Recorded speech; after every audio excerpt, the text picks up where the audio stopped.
Spirit-led people. This week, we have a long chapter with which to wrestle.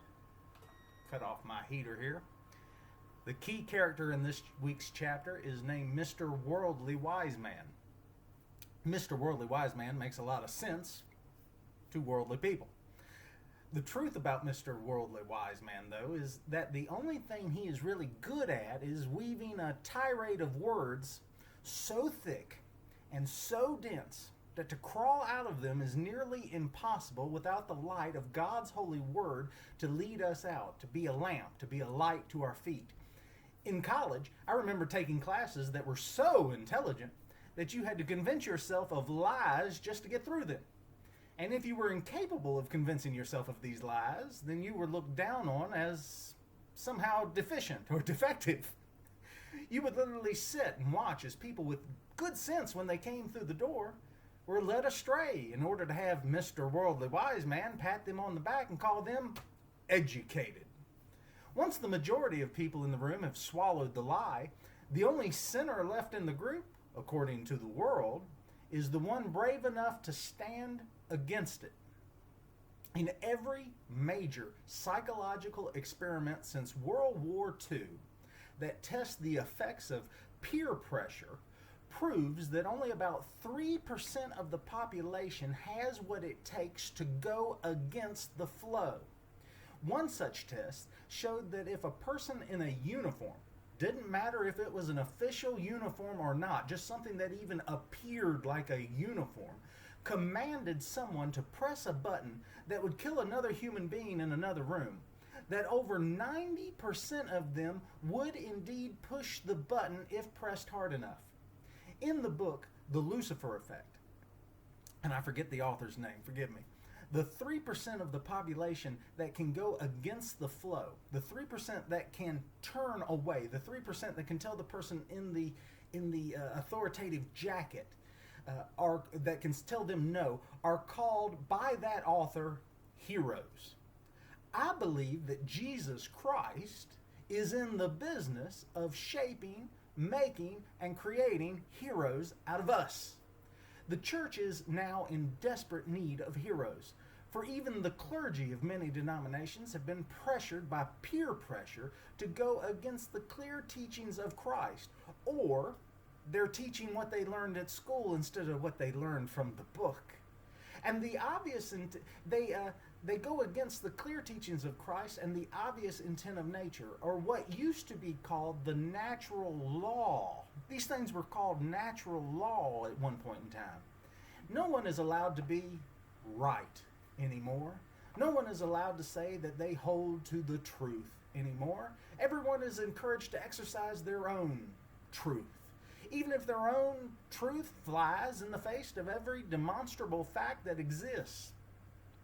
And the more you are a person that points at reality, the more you are labeled a secular heretic. Several have even accused me of entering into politics.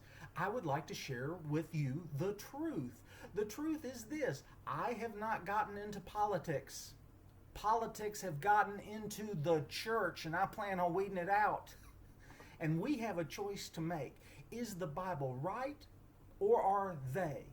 If they are right, then we should close the door and go home, because there is no hope other than that man might get corralled like animals into a prison of bread and circuses, until the bread and circuses run out, of course, and a prison of fear, darkness, and false security after the bread and circuses do run out. And they will. History's proved it over again when these people have tried to implement this garbage. Or we can say that Jesus is right. The Bible is right. And until we get those things right, nothing will be right. We say you took the Bible out of schools and had to put police officers and metal detectors in. We were right. We said you remove dad from the homes and crime and poverty will increase. We were right. We said that if you emasculate the men, then our nation would become weak. We were right. We said that if you put the OK sticker on sexual deviance, that sooner or later, sexual deviance would be all that mattered to the populace. We were right. And we weren't right because we are just so smart that we came up with these things ourselves. Heaven forbid. We were right because we believed the book that told us so.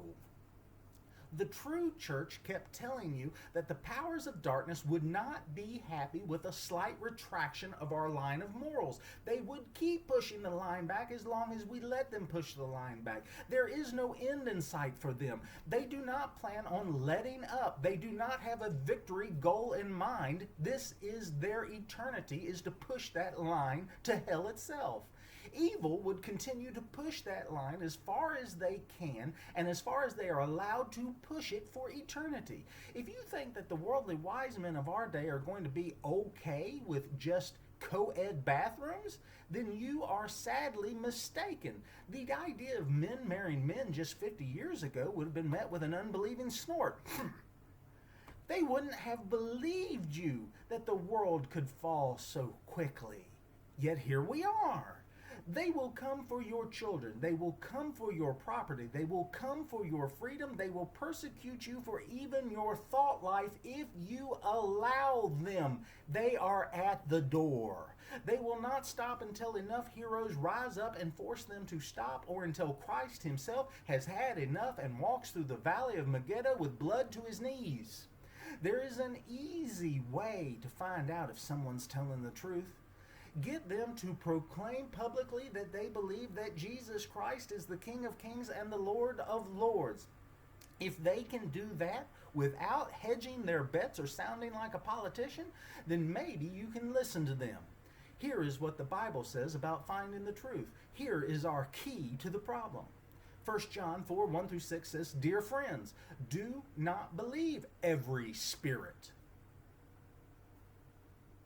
but test the spirits to see whether they are from God. Because many false prophets have gone out into the world." This is how you can recognize the Spirit of God. Every spirit that acknowledges that Jesus Christ has come in the flesh is from God. But every spirit that does not acknowledge Jesus is not from God.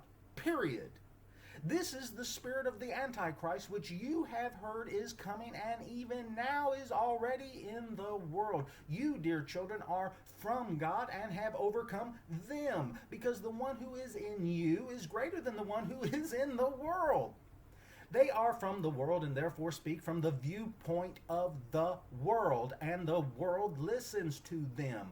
We are from God, and whoever knows God listens to us, but whoever is not from God does not listen to us. This is how we recognize the spirit of truth and the spirit of falsehood. That's how you do it. That's how the Bible says you do it. This week's chapter is long, so I will try to hurry through it. When Christian approaches a mountain, Bunyan has a footnote that I think is important. He would like us to think of the people coming to the foot of Mount Sinai when they received the law and fell back from the foot of the mountain in fear from the fire and the lightning. The online versions of the book are cut up differently than my hardback is, so I will read from the book this week and let you tell me if that is distracting in any way.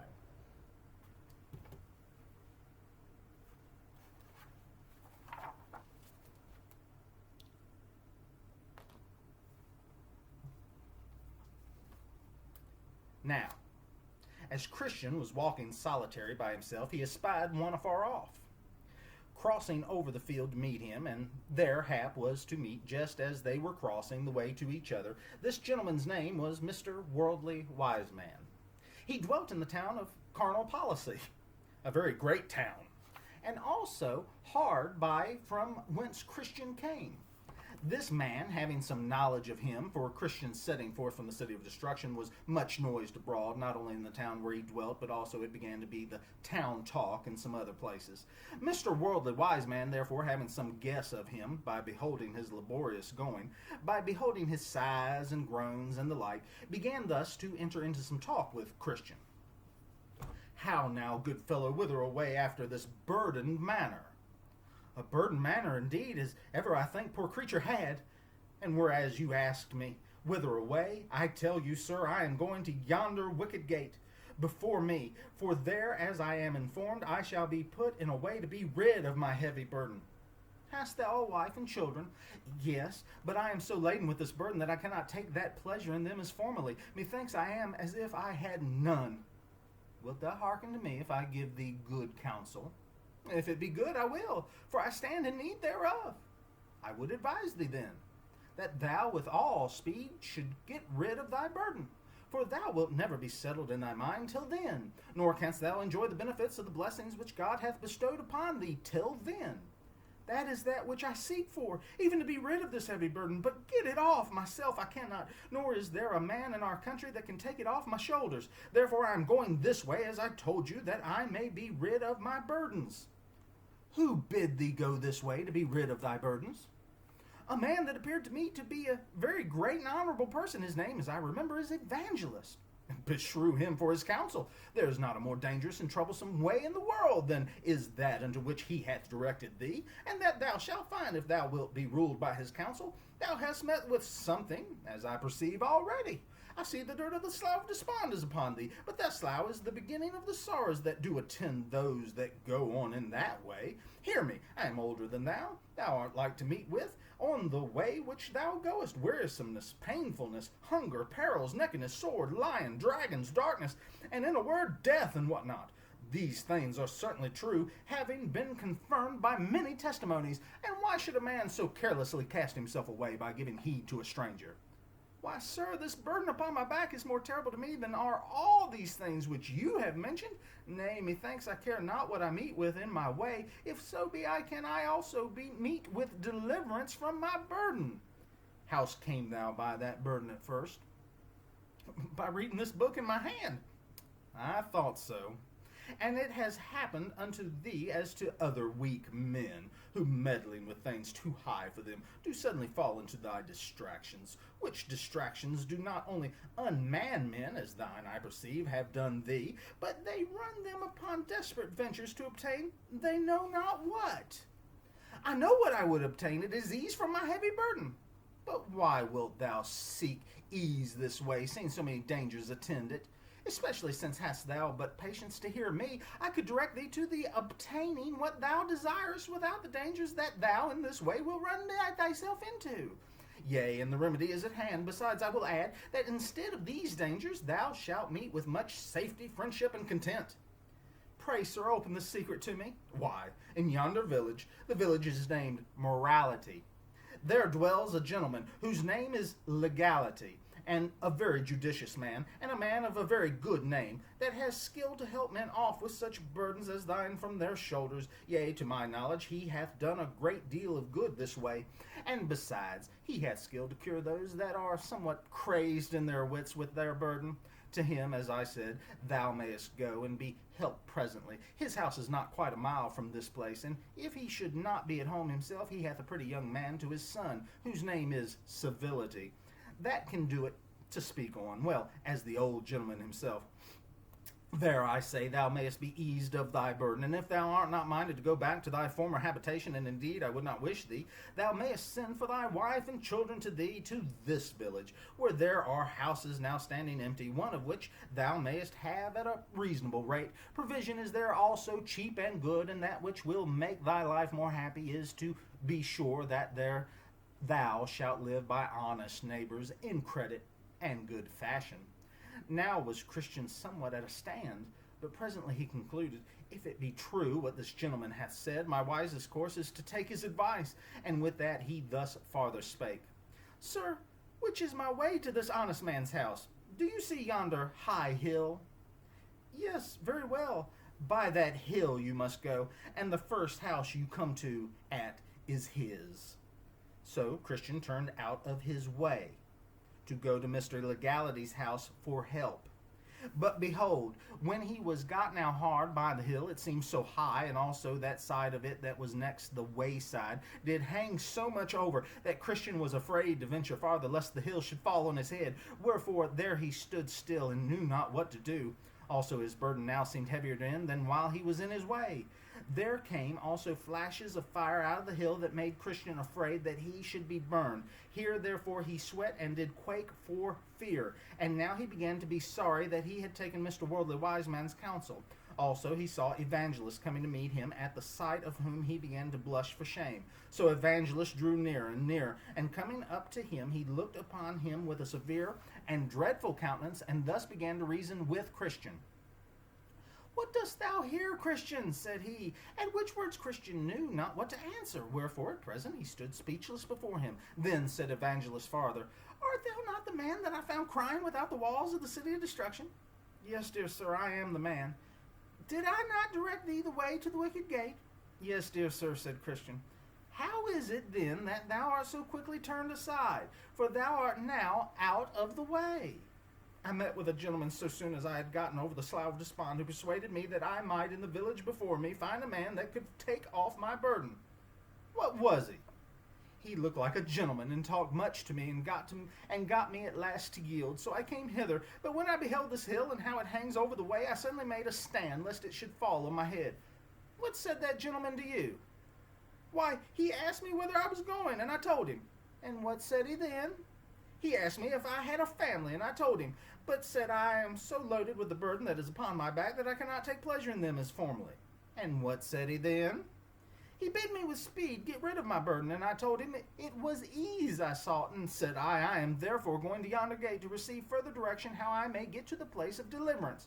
So he said that he would show me a better way, a shorter, not so attended with difficulties as the way, sir, that you set me in. Which way, said he, will direct you to a gentleman's house that has skill to take off these burdens. So I believed him, and turned out of that way into this, if haply I might be soon eased of my burden. But when I came to this place and beheld things as they are, I stopped for fear, as I said, of danger. But now I know not what to do. Then, said Evangelist, stand still a little, that I may show thee the words of God. So he stood trembling. Then said Evangelist, See that you refuse not him that speaketh. For if they escape not who refused him that spake on earth, much more shall not we escape if we turn away from him that speaketh from heaven. He said, moreover, Now the just shall live by faith, but if any man draw back, my soul shall have no pleasure in him. He also did thus apply them. Thou art the man that art running into this misery. Thou hast begun to reject the counsel of the Most High, and to draw back thy foot from the way of peace, even almost to the hazarding of thy perdition. Then Christian fell down at his feet as dead, crying, Woe is me, for I am undone. At the sight of which Evangelist caught him by the right hand, saying, All manner of sin and blasphemy shall be forgiven unto men. Be not faithless, but believing. Then did Christian again a little revive, and stood up trembling, as at first, before Evangelist. Then Evangelist proceeded, saying, Give more earnest heed to the things that I shall tell thee of. I will not show thee who it was that deluded thee, and who it was also to whom he sent thee. The man that met thee is one worldly wise man, and he is rightly so called, partly because he savoreth only the doctrine of the word, therefore he always goes to the town of morality, to church, and partly because he loveth that doctrine best, for it saveth him from the cross, and because he is of this carnal temper, therefore he seeketh to pervert my ways, though right. Now there are three things in this man's counsel that thou must utterly abhor. 1, his turning thee out of the way. 2, his laboring to render the cross odious to thee. And 3, and his setting thy feet in that way that leadeth unto the menstruation of death. First, thou must abhor this turning out of the way, yea, and thine own consenting thereto, because this is to reject the counsel of God for the sake of the counsel of the worldly wise man. The Lord says, Strive to enter at the strait gate, the gate to which I send thee. For strait is the gate that leadeth unto life, and few there be that find it. From this little wicket gate, and from the way thereto, hath this wicked man turned thee, to the bringing of thee almost to destruction. Hate therefore his turning thee out of the way, and abhor thyself for hearkening to him. Secondly, thou must abhor his laboring to render the cross odious unto thee, for thou art to prefer it before the treasures of Egypt. Besides, the King of glory hath told thee, that he that will save his life shall lose it, and he that comes after him and hates not his father and mother and wife and children and brethren and sisters, yea, and his own life also, he cannot be my disciple. I say therefore for a man to labor to persuade thee that shall be thy death, without which the truth hath said, Thou canst not have eternal life. This doctrine thou must abhor. Thirdly, thou must hate his setting of thy feet in the way that leadeth to the menstruation of death, and for this thou must consider to whom he sent thee, and also how unable that person was to deliver thee from thy burden. He to whom thou wast sent for ease, being by name Legality, is the son of the bondwoman, which now is in bondage with her children, and is in a mystery, this Mount Sinai, which thou hast feared will fall on thy head. Now if she... Oh, I had a good run there. Now if she with her children are in bondage, how canst thou expect by them to be made free? This Legality therefore is not able to set thee free from thy burden. No man was as yet ever rid of his burden by him, nor ever is like to be. Ye cannot be justified by the works of the law, for by the deeds of the law no man living can be rid of his burden. Therefore Mr. Worldly Wise Man is an alien, and Mr. Legality a cheat. And as for his son Civility, notwithstanding his simpering looks, he is but an hypocrite, and cannot help thee. Believe me, there is nothing in all this noise that thou hast heard of these Scottish men, Scottish men, but a design to beguile thee of thy salvation, by turning thee from the way in which I had set thee. After this, Evangelist called aloud to the heavens for confirmation of what he had said, and with that there came words and fire out of the mountain under which poor Christian stood, that made the hair of his flesh stand up. The words were thus pronounced: as many as are of the works of the law are under the curse. For it is written, Cursed is every one that continueth not in all things which are written in the book of the law to do them. Now Christian looked for nothing but death, and began to cry out lamentably, even cursing the time in which he met with Mr. Worldly Wise Man, still calling himself 1,000 fools for hearkening to his counsel. He also was greatly ashamed to think that this gentle man's arguments, flowing only from the flesh, should have such prevalency with him as to cause him to forsake the right way. This done, he applied himself again to Evangelist in words and sense as follows: Sir, what think you? Is there any hope? May I now go back and go up to the wicket gate? Shall I not be abandoned for this, and sent back from thence ashamed?